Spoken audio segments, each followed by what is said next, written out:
দর্শক, ভোরের পাতা নিউজ আপডেটে সবাইকে স্বাগত। সাথে আছি আমি নাইমুর রহমান।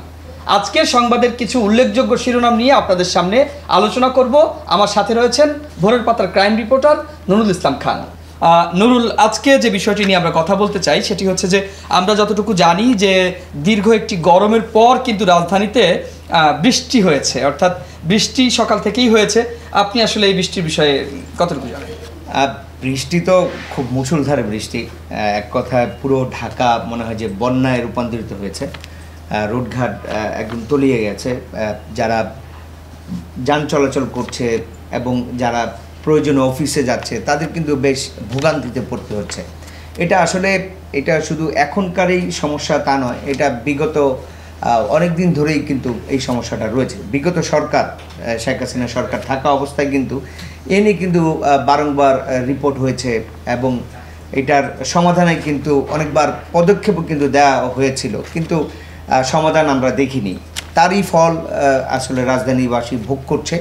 আমরা আজকে দেখলাম যে আপনি ঠিকই বলেছেন যে গত কয়েকদিন কিন্তু খুব তীব্র গরমে আমরা ছিলাম। গরমের পরে স্বস্তির বৃষ্টি এসছে, কিন্তু সেটা যে এতটা ভোগান্তিতে রাজধানীবাসীকে ভোগাবে সেটা আসলে কাম্য ছিল না। তারপরেও আসলে প্রয়োজনে আমাদেরকে তো বেরোতেই হয়। যেমন এই যে আমি অফিসে এসছি, নিউজ রুম আপডেট আমরা এখন করছি, কষ্ট করে কিন্তু আমাদেরকে আসতে হবে। বৃষ্টির কারণে কিন্তু আমরা যতটুকু শুনেছি যে বিভিন্ন জায়গায় কিন্তু জলাবদ্ধতার সৃষ্টিও হয়েছে। নুরুল, আজকের শীর্ষ সংবাদের মধ্যে যে একটি উল্লেখযোগ্য সেটি হচ্ছে যে বিএনপি চেয়ারপারসন খালেদা জিয়া নামে যে 5টি মামলা খালাস হয়েছে। আসলে এই বিষয়টি আপনি কতটুকু জানেন? জানি বলতে আমরা সংবাদে দেখেছি যে 5টি মামলায় খালাস পেয়েছেন খালেদা জিয়া, এবং আপনি জানেন যে এই সরকার যখন আসে তখন কিন্তু আসার সাথে সাথে কিন্তু তাকে মুক্তি দেওয়া হয় এবং মুক্তির পর কিন্তু তিনি জনসমাবেশে বক্তব্য দিয়েছেন। আজকে আমরা নতুন করে আরেকটি খবর পেলাম যে 5টি মামলায় তিনি খালাস পেয়েছেন। আসলে বিগত সরকারের যেই মামলাগুলো ছিল সেই মামলাগুলোর কতটুকু ভিত্তি ছিল সেটি কিন্তু আসলে এখন প্রশ্ন উঠছে যে সেগুলো একেবারেই ঠুনকো মামলা ছিল বলে আসলে বলছেন। আমরা আদালত থেকে জানতে পারি এবং আসলে সেই বিষয়টি কিন্তু আপনাদেরকে আমরা জানাচ্ছিলাম। নুরুল, আরেকটি গুরুত্বপূর্ণ বিষয় যে আয়নাঘর কিন্তু কিছুদিন ধরে সাধারণত যে সরকারের পতন যখন ঘটলো শেখ হাসিনার, তারপর থেকেই কিন্তু আয়নাঘর আলোচনায় উঠে এসেছে এবং সেই আয়নাঘর থেকে সম্প্রতি 3জন মুক্তিও পেয়েছে। তাদের নানান তথ্য কিন্তু আমরা পেয়েছি বা পাচ্ছি, শুনছি, জনগণ জানতে পারছে। তো তার মধ্যে একজন রয়েছেন যেমন ব্রিগেডিয়ার জেনারেল আব্দুল্লাহিল আমান আজমি। তিনি কিন্তু বলেছেন, যিনি গোলাম আজমের সন্তান, চতুর্থ সন্তান, তিনি আয়নাঘরে ছিলেন এবং 8 বছর ছিলেন। আপনি যেটা বলছেন যে উনি একটি বিচার চাইছেন এবং পিলখানায় যারা হত্যাকাণ্ড সংঘটিত হয়েছে সেই পিলখানায় যারা মারা গিয়েছে তিনি ওটার বদলা চান মানে বিচার চান আর কি। উনি বিপ্লবী ভাষায় বলেছেন যে এটার বদলা চান তিনি, কারণ তিনিও সেনাবাহিনীর রয়েছেন, সেনাবাহিনীর ব্রিগেডিয়ার জেনারেল ছিলেন। হয়তো তিনিও সেনাপ্রধান হতে পারতেন যদি ওনাকে মানে অন্যায়ভাবে বরখাস্ত না করা হতো। তেমনটাই তিনি আজকে আসলে হাসপাতালে থাকা অবস্থায় প্রেস ব্রিফিং করেছেন এবং সেখানে তিনি বলেছেন যে আসলে পিলখানা যে হত্যাকাণ্ড হয়েছে সেই হত্যাকাণ্ড তিনি বদলা চান, মানে বিচার চান। তো এটা তো আরও অনেকেই চাইছেন, যারা পিলখানা হত্যাকাণ্ডের যে পরিবার রয়েছে তারাও কিন্তু বলেছেন এবং সেটি কিন্তু আমরা জানতে পেরেছি। এবং এটার আপনি জানেন যে স্বরাষ্ট্র যে উপদেষ্টা রয়েছেন গতকালকে তিনি কিন্তু সচিবালয়ে বলেছেন যে প্রাথমিকভাবে তদন্ত শুরু করবেন এবং বিচারের আওতাধীন আনবেন। তো সেটা আমার মনে হয় যে উনি বদলা চেয়েছেন। আর আজকে এই অন্তর্বর্তীকালীন সরকারের স্বরাষ্ট্র উপদেষ্টা তিনি কিন্তু অলরেডি এটার তদন্ত করবার জন্য আসলে প্রক্রিয়া যাচ্ছেন। আমরা আরেকটি জিনিস লক্ষ্য করেছি, সেটি হচ্ছে যে অন্তর্বর্তীকালীন সরকারের সঙ্গে যুক্তরাষ্ট্রের সম্পর্ক প্রতিষ্ঠা করার লক্ষ্যে কিন্তু আবারও ঢাকায় আসছেন ডোনাল্ড।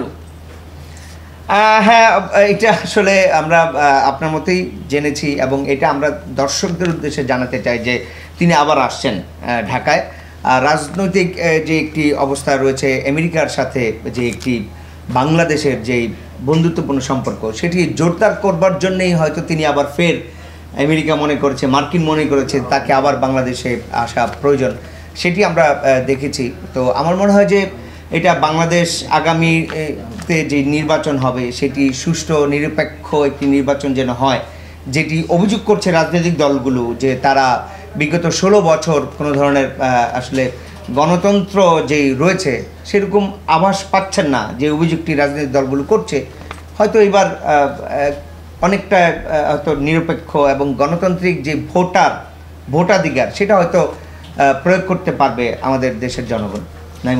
নুরুল, আরেকটি বিষয় যেটি আমরা দেখছি যে আজকে সংবাদের শিরোনামের উল্লেখযোগ্য কিন্তু এটি, সেটি হচ্ছে যে ছাত্র জনতার অভ্যুত্থানে যখন আওয়ামী লীগ সরকার পতন ঘটলো, ঠিক সেই মুহূর্তে কিন্তু দেশের যে অরাজকতা সৃষ্টি হলো, সাধারণ মানুষের যে ক্ষোভ প্রকাশ করলো, বিভিন্ন থানায় দেখলাম যে ভাঙচুর হয়েছে, অগ্নিসংযোগ হয়েছে, ঠিক সেই মুহূর্তে কিন্তু অনেক অস্ত্র লুট হয়েছে।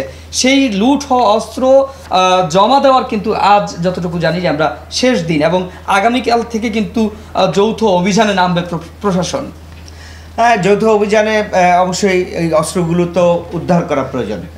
একটা টাইমলাইন বেঁধে দেওয়া হয়েছিল, সেই টাইমলাইনের মধ্যে কিন্তু যারা অস্ত্র লুট করেছে সেই অস্ত্রগুলো কিন্তু এখনও পাওয়া যায়নি, যে কারণে সরকার মনে করছে যে এই মুহূর্তে যৌথ অভিযান প্রয়োজন। কারণ এই লুট হওয়া যে অস্ত্র, এই অস্ত্র দিয়ে যদি আবার অরাজকতা শুরু হয় তাতে কিন্তু দেশ আবার ভিন্ন খাতে চলে যেতে পারে। তো সেই কথা চিন্তা করেই সরকার সিদ্ধান্ত নিয়েছে যে তারা যৌথ অভিযান চালাবে। তো আশা করছি যৌথ অভিযানের মাধ্যমে যে অস্ত্র লুট হয়েছে সেগুলো আবার উদ্ধার হবে এবং আসলে আইন শৃঙ্খলা বাহিনীর কাজে সেগুলো লাগানো হবে। ধন্যবাদ নুরুল আপনাকে।